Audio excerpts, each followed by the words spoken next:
Hello, writers. This month I want to talk to you about how to make the market follow you and your writing.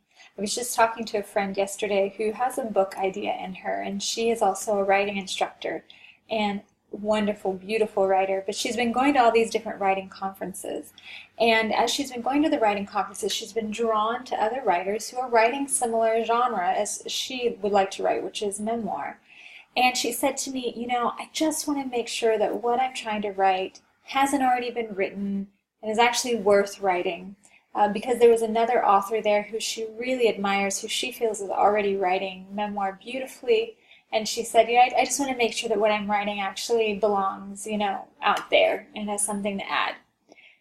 And while the theme of that sounds good and right, it actually is dangerously close to self-sabotage.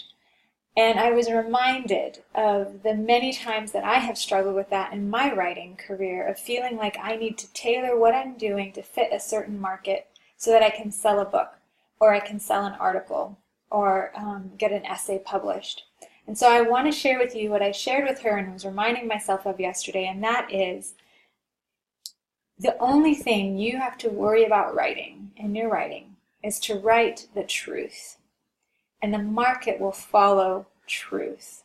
If you look at the best books of the last decade, the last century, the best essays, the best short stories, they were a precursor for what was to come. There was no one else like them before. There wasn't Harry Potter before Harry Potter came to be, but now there are all kinds of knockoffs of Harry Potter. People trying to hit that same genre and scratch that same itch that Harry Potter scratched. And they're not doing it, frankly, quite as well as J.K. Rowling did. So write the truth, and the market will follow truth.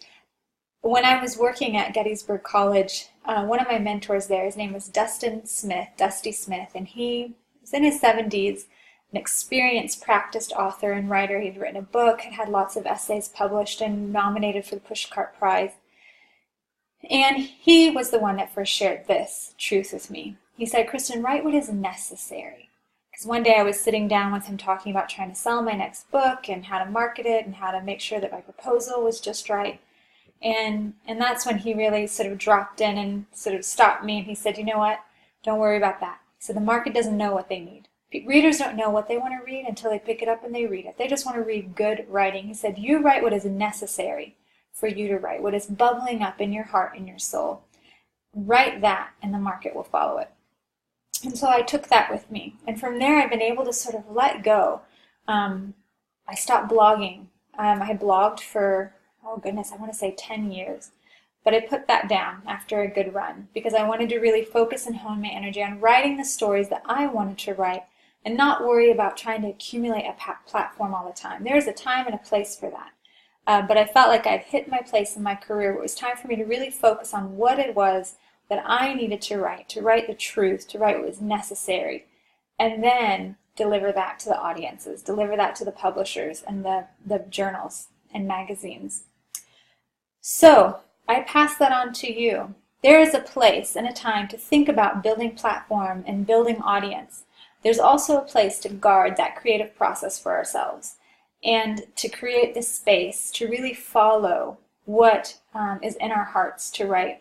And so you can know it's the truth. This is how you can know you're writing the truth. When it makes you uncomfortable, when you're afraid to write it, when you're embarrassed to write it, if there's heat or energy there, so often we can just sort of push it aside and go with what's safe. Follow the heat and the energy, and resist the urge to judge it before it's out on the page. Resist the urge to say, "Oh, this is too personal, I can't name names, this is going to hurt so-and-so's feelings." Put that aside. Follow the heat, follow the energy, get it down on paper. Then afterwards you can look back and you can revise it, or you can change names, or you could publish it anonymously. Noelle, my daughter. So that's my tip for you this month as you're writing, sitting down, working on whatever projects you have. Write the truth, and the market, the audience, will follow you. Thank you.